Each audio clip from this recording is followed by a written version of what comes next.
В этом небольшом интернет-кафе в центре Баку активисты проводят кампанию против властей. Отсюда студенты-блогеры публикуют в интернете видео, демонстрирующее жестокое насилие со стороны полиции.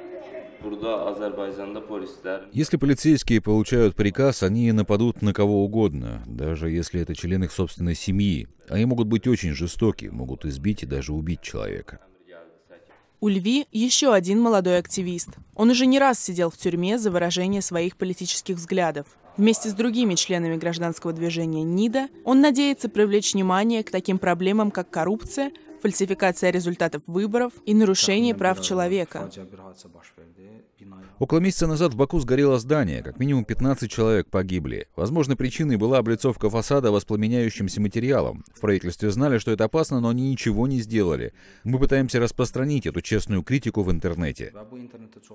Правозащитные организации не раз заявляли о проблемах в области свободы слова в Азербайджане. Известный правозащитник Эльшан Гасанов говорит, что здесь практически нет места для оппозиции.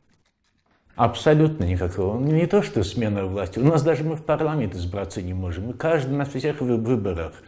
Мы выигрываем количество голосов, но в данное время в нашем парламенте на 125 мест ни одного члена оппозиции нету. Тем временем правительство Азербайджана отрицает подобные обвинения, называя их зарубежной пропагандой и клеветой. Дарья Кудрявцева, «Настоящее время».